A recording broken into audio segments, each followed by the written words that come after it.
कहानी 2016 में 4 शहरी दोस्तों से शुरू होती है। रोहित, दीपक, मनोज और सागर। ये लोग गांव वालों की कहानियों को अंधविश्वास मानकर मजाक उड़ाते हैं और तय करते हैं कि वो रानी बन में एक रात गुजारकर इस डर का पर्दाफाश करेंगे। और यहीं से तो सोच का टकराव शुरू हो जाता है। एक तरफ शहरी तर्क है जो हर चीज का सबूत मांगता है, और दूसरी तरफ गांव वालों का पीढ़ियों का अनुभव है जो सबूत नहीं सिर्फ चेतावनी देता है। बिल्कुल। और उन्हें पहली चेतावनी मिलते भी है।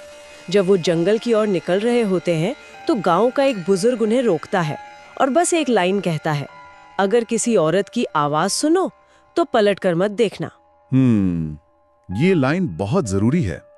हमारे पास जो लोक कथाओं वाला रिसर्च पेपर है उसमें इस पलट कर न देखने की हिदायत का जिक्र कई बार आया है। तराई क्षेत्र की दूसरी कहानियों में भी ये नियम बार बार आता है। ये अक्सर दो दुनियाओं के बीच की एक सीमा की तरह काम करता है। जिंदों की दुनिया और आत्माओं की दुनिया। पीछे मुड़कर देखना मतलब उस सीमा को लांघना। वाह, ये तो मैंने सोचा ही नहीं था। खैर, ये चारों दोस्त तो इस बात पर हंस पड़ते हैं। उनके लिए ये गांव वालों का डराने का एक और तरीका था। वो रात करीब 9 बजे जंगल में पहुंचते हैं और वहां पहुंचते ही उन्हें एहसास होता है कि कुछ तो गड़बड़ है। वहां एक अजीब बिल्कुल अननेचुरल खामोशी थी। और ये खामोशी अपने आप में एक बहुत बड़ा संकेत है। जंगल कभी शांत नहीं होता। जिंगुर, हवा, पत्तों की कोई ना कोई आवाज होती ही है। जब प्रकृति की ये आवाजें अचानक बंद हो जाएं, तो इसे लोक कथाओं में अक्सर किसी बुरी शक्ति की मौजूदगी का संकेत माना जाता है, जैसे पूरा जंगल किसी के डर से अपनी सांस रोककर बैठ गया हो। और ठीक उसी खामोशी के बीच एक आवाज आती है, छन छन पायल की। उस मुर्दा शांति में वो आवाज बहुत साफ और उतनी ही डरावनी थी। दीपक, जो शायद सबसे ज्यादा प्रैक्टिकल था, फौरन कहता है, अरे कोई आदिवासी औरत होगी आसपास। ये तो इंसान का दिमाग करता ही है ना। जब कोई चीज समझ नहीं आती तो हम उसे किसी जानी पहचानी कैटेगरी में डालने की कोशिश करते हैं, ताकि डर काबू में रहे। हाँ, ताकि हमारा डर काबू में रहे। कोई आदिवासी औरत होगी कहना उस अजीब माहौल को नॉर्मल बनाने की एक कोशिश थी। लेकिन ये कोशिश ज्यादा देर टिक नहीं पाती। नहीं, बिल्कुल नहीं, क्योंकि तभी पेड़ों के बीच से उन्हें एक औरत की परछाई दिखती है, सफेद साड़ी में, बाल खुले हुए। और जो सबसे अजीब बात थी, उसके पैर जमीन पर नहीं थे, वो हवा में तैर रही थी। यहाँ पर आकर दोस्तों का सारा तर्क, सारी बहादुरी सब जवाब दे जाती है। और फिर वो औरत बहुत ही मासूमियत से कहती है, मुझे घर छोड़ दो। पर गांव वालों ने उसे जंगल में जिंदा जला दिया था। तो ये जो सफेद साड़ी वाली आत्मा है और उसका मदद मांगना है, हो सकता है ये उसी घटना की एक दर्दनाक गूंज हो। ये कोई मनगढ़ंत भूत नहीं, बल्कि इसके तार एक असली त्रासदी से जुड़े हो सकते हैं कि वो मदद के लिए पुकार रही है, शायद उसी तरह जैसे उसने अपनी मौत के वक्त पुकारा होगा। बिल्कुल।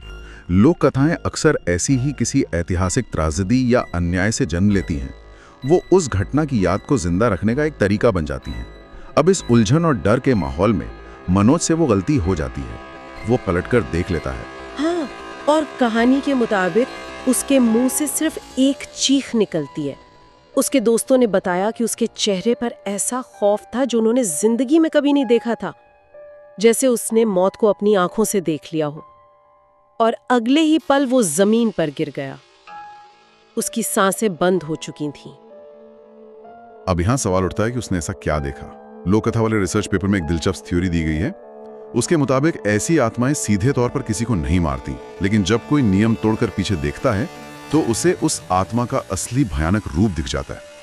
वो रूप इतना विभत्स होता है कि इंसान का दिमाग और शरीर उस सदमे को झेल नहीं पाता और उसकी मौत हो जाती है। तो मौत डर से होती है, लेकिन उस डर की वजह अलौकिक होती है। ये तो और भी ज्यादा डरावना है। अब मनोज की मौत के बाद बाकी तीनों दोस्तों के होश उड़ जाते हैं।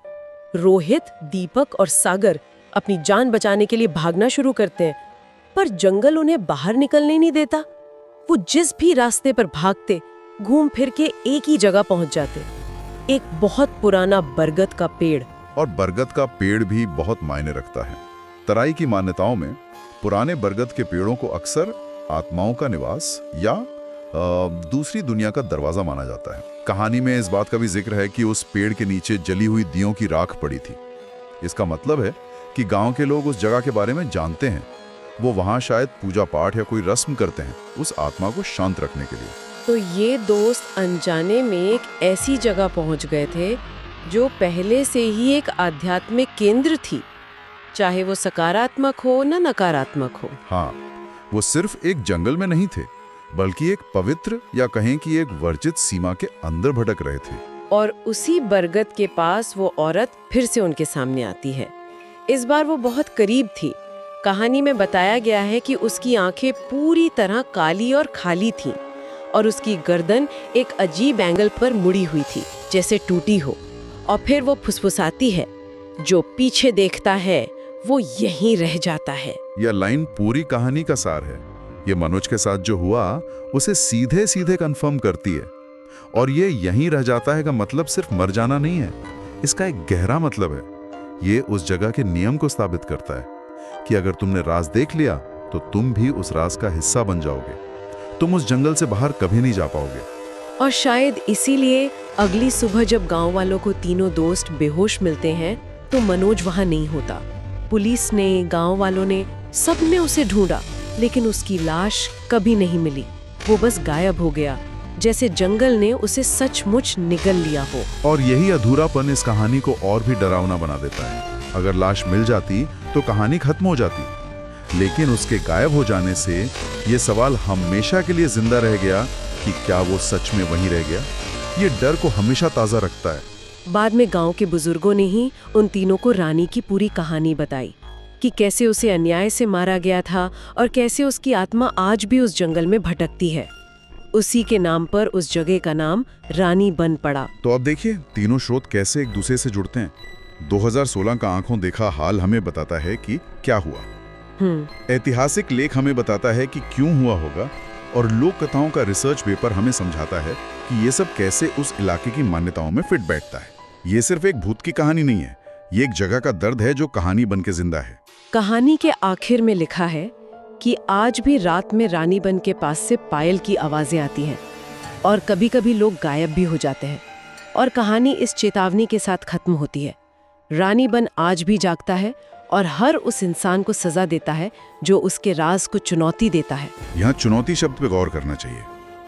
क्या उन दोस्तों की चुनौती सिर्फ उनका अविश्वास था, या उस जगह के इतिहास और उसके दर्द के प्रति उनका असम्मान? हो सकता है आत्मा को उनके नास्तिक होने से फर्क ना पड़ा हो, बल्कि इस बात से पड़ा हो कि उन्होंने उस जगह की सीमा का सम्मान नहीं किया।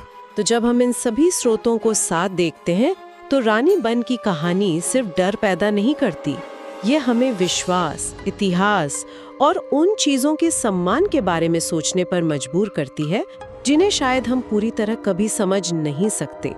उन चार दोस्तों ने जिसे सिर्फ एक अफवाह समझा, वो असल में एक पीढ़ी दर पीढ़ी चले आ रहे दर्द और चेतावनी का प्रतीक थी। बिल्कुल। और ये हमें एक बहुत ही बुनियादी सवाल पर लाकर खड़ा करता है। हम हमेशा हर रहस्य के पीछे का सच जानना चाहते हैं, हर चीज को तर्क से सुलझाना चाहते हैं, लेकिन क्या कुछ कहानियों का मकसद सुलझना होता ही नहीं है? मतलब मेरा मतलब है, क्या रानी मन की कहानी सच में एक भूत के बारे में है, या ये उस समुदाय के लिए एक चेतावनी है, एक सामाजिक नियम है जो लोगों को खतरनाक जगह से दूर रखने के लिए बनाया गया है, या फिर ये उस रानी के साथ हुए अन्याय को याद रखने का एक तरीका है ताकि इतिहास खुद को न दोहराए? शायद ये कहानी एक साथ ये सारे काम कर रही है। ये डर के जरिए एक सामाजिक संतुलन बनाए हुए हैं। राज के साथ ही छोड़ देना बेहतर है। क्या हर दरवाजे को खटखटाना जरूरी है, खासकर जब हमें पता ना हो कि दरवाजे के उस पार क्या है? शायद इसका जवाब यही है कि दुनिया में कुछ चीजें जानने के लिए नहीं, बल्कि सिर्फ महसूस करने और सम्मान करने के लिए होती हैं। रानी बन की कहानी शायद उन्हीं में से एक है। ये हमें याद दिलाती है कि तर्क की रोशनी हर अंधेरे को दूर नहीं कर सकती। कुछ अंधेरे शायद जरूरी होते हैं।